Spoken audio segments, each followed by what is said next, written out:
En los tiempos antiguos, la ejecución de la sentencia era un mecanismo bárbaro, porque el acreedor no solamente respondía con sus bienes, sino que también lo hacía con su propia vida. Por eso, en la época de las 12 tablas y de Justiniano, se estableció un mecanismo llamado manus injectio, donde el acreedor podía de manera forzosa llevar al deudor ante la presencia de un magistrado. Este a su vez lo llevaba con un caucionero que se interesase por su suerte. En caso de que esto no ocurriera, el deudor pasaba un periodo de 60 días en prisión.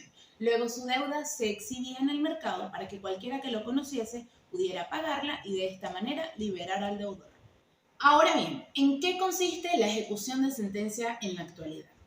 Actualmente la ejecución de sentencia no es más que la materialización física y efectiva del contenido del fallo. Por supuesto, para que esto se dé, tiene que haber una intervención judicial. ¿Qué es lo que ocurre? Una vez que la sentencia está definitivamente firme, el juez puede, a solicitud de parte, ordenar el decreto de ejecución. ¿Qué contiene este decreto?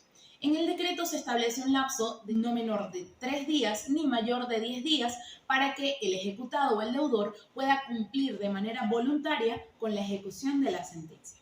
En caso de que esto no ocurra, el tribunal puede ordenar la ejecución forzosa de la sentencia. Esto está contenido en los artículos 524 y 526 del Código de Procedimiento Civil. La ejecución de la sentencia supone un mandato y si este es netamente instrumental, hay conocimiento y también se crean nuevas situaciones jurídicas, hablamos de una sentencia. Y por supuesto, si interviene un órgano jurisdiccional, de una ejecución de sentencia. ¿Cuáles son las sentencias susceptibles a ejecutarse? Las sentencias de condena, porque en estas hay una lesión a un derecho o quizás el incumplimiento de una obligación. Sin embargo, no es necesario ejecutar sentencias declarativas o constitutivas, porque estas lo que hacen es establecer un derecho, establecer un estado jurídico para una persona que luego es constatado por el juez. Por ejemplo, en el caso de las sentencias mero declarativas de la unión estable de hecho. El mandamiento de ejecución es una orden general para afectar los bienes de una persona. Entonces, este puede ir dirigido a cualquier juez ejecutor de medidas siempre y cuando que el juez que lo haya ejecutado al principio no tenga su sede donde están los bienes de esta persona, según el artículo 527 del Código de Procedimiento Civil. La acción derivada de la sentencia definitivamente firme es conocida dentro de la doctrina como actio judicati, que quiere decir acción del juzgado o sentenciado. Es la acción que corresponde al vencedor de una litis para hacer uso de la vía ejecutiva. El artículo 1977 del Código Civil venezolano consagra la prescripción de esta acción, estableciendo que toda acción que nace de la ejecutoria prescribe a los 20 años y el derecho de hacer uso de la vía ejecutiva prescribe a los 10 años. La prescripción de la actio judicati comienza a contarse desde la fecha en que la sentencia queda definitivamente firme y se suspenderá con el registro de la ejecutoria. El artículo 524 del Código de Procedimiento Civil establece que el tribunal, una vez que la sentencia haya quedado definitivamente firme, a petición de parte interesada, pondrá un decreto ordenando su ejecución. A su misma vez, el artículo 532 de la Ley Incumento establece que, salvo lo dispuesto en el artículo 525, una vez comenzada la vía ejecutiva, esta no tendrá interrupción alguna, salvo que se presente el caso que, por ejemplo, el ejecutado alegue haberse consumado la prescripción y esto conste en las actas procesales. Presupuestos de la ejecución. Que exista una sentencia definitivamente firme que apareje ejecución y efecto de cosa juzgada. La presencia o existencia de la actio judicata. La existencia de bienes propiedad del deudor sobre los cuales deba recaer la ejecución. Y por último, el incumplimiento o la inejecución voluntaria del fallo por parte del deudor. La forma de la ejecución. La primera es la ejecución voluntaria, que se da cuando la sentencia ha quedado definitivamente firme y el ejecutante, por medio de una diligencia a través de su apoderado, le pide al tribunal la ejecución voluntaria. El tribunal ordena la ejecución fijando un lapso no menor a 3 días ni mayor a 10 días, para que el ejecutado proceda a dar cumplimiento de la sentencia. Esto está establecido en el artículo 524 de nuestro Código de Procedimiento Civil. La ejecución forzosa es cuando el ejecutado se niega a dar cumplimiento de la sentencia, es decir, ha transcurrido el lapso de la ejecución voluntaria y éste procede a la ejecución forzosa. De igual manera, el solicitante o el ejecutante la solicita mediante una diligencia a través de su apoderado y el tribunal se le otorga para hacer cumplir la sentencia. Esto está establecido en el artículo 526 de nuestro Código de Procedimiento Civil. La ejecución singular o individual. Esta se va a dividir en varias fases, que es la específica, que es cuando la ejecución recae sobre un bien determinado, ya bien sea un bien mueble o un bien inmueble, pero puede ocurrir el caso en que esos bienes no aparecen, como por ejemplo, dejó en garantía un bien mueble, pero este vehículo no aparece, como ya bien sea un bien mueble, es un vehículo, no aparece. El juez va a determinar el valor de dicho bien como si se tratara de un pago de una cantidad líquida de dinero. Esto está establecido en el artículo 538 de nuestro CPC. La expropiación es cuando en la sentencia se ha ordenado el pago de un crédito a favor del demandante y en este caso o el juez va a ordenar un bien, o ya bien sea bienes muebles o inmuebles del deudor para que éste cumpla con lo ordenado en la sentencia. En este caso se va a tratar de un bien específico, pero puede ocurrir el caso que se trate en cantidades líquidas de dinero. El juez va a decretar el embargo por el doble de la cantidad de la demanda. Esto está contemplado en el artículo 527 de nuestro CPC. La ejecución colectiva o ejecución universal.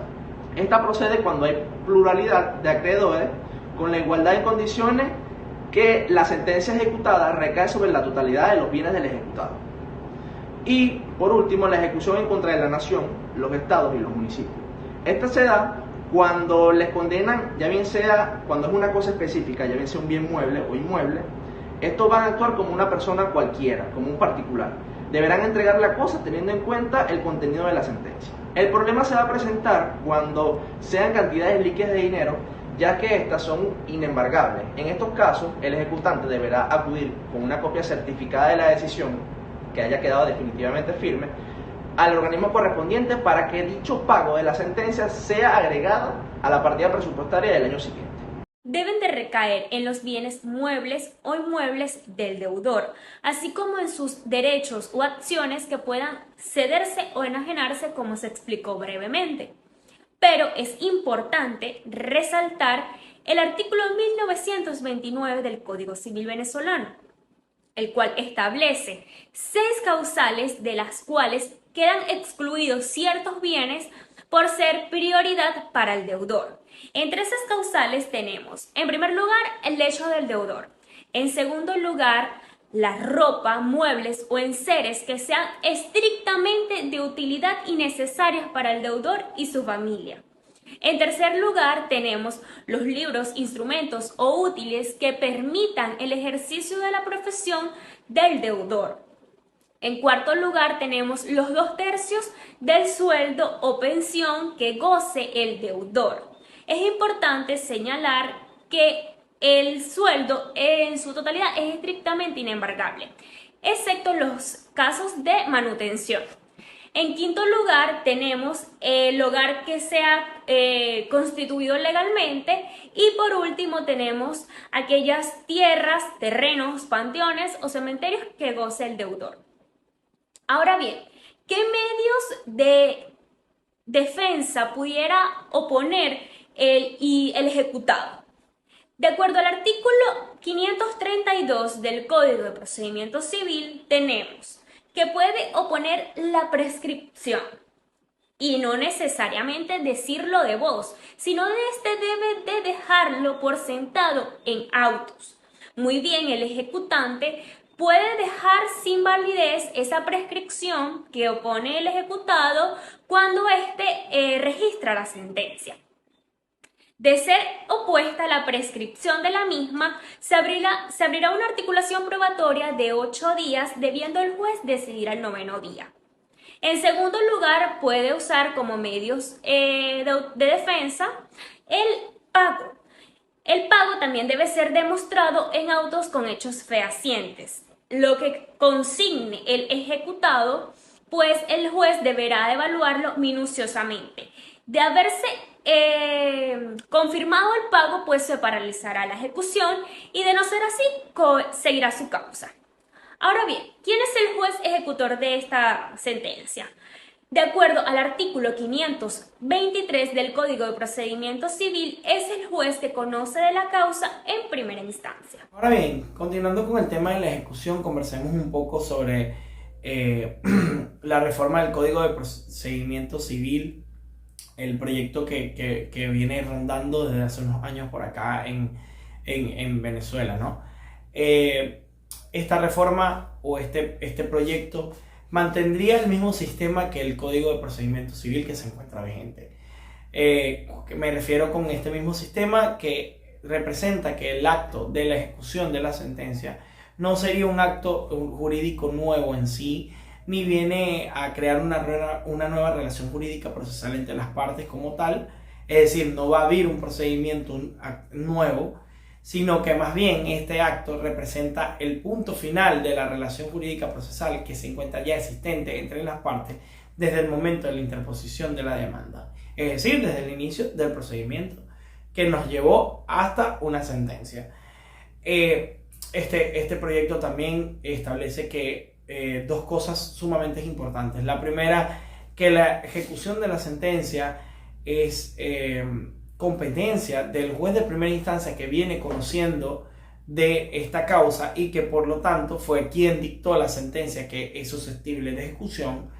Y dos, que las partes siempre podrán de alguna forma llegar a un acuerdo para suspender el plazo de la ejecución forzosa de esta sentencia. Antes de entrar en el tema de la ejecución forzosa, por supuesto, se mantiene el plazo o el lapso para la ejecución voluntaria por la parte perdidosa y que solo una vez que este lapso se termine o sea agotada esta instancia es que procederá la ejecución forzosa de la sentencia, las cuales, como ya dije, podrán ser manejadas entre las partes, podrán ser suspendidas si es de mutuo acuerdo el plazo ante el juez y podrán establecer medios de autocomposición para resolver lo que establece la decisión.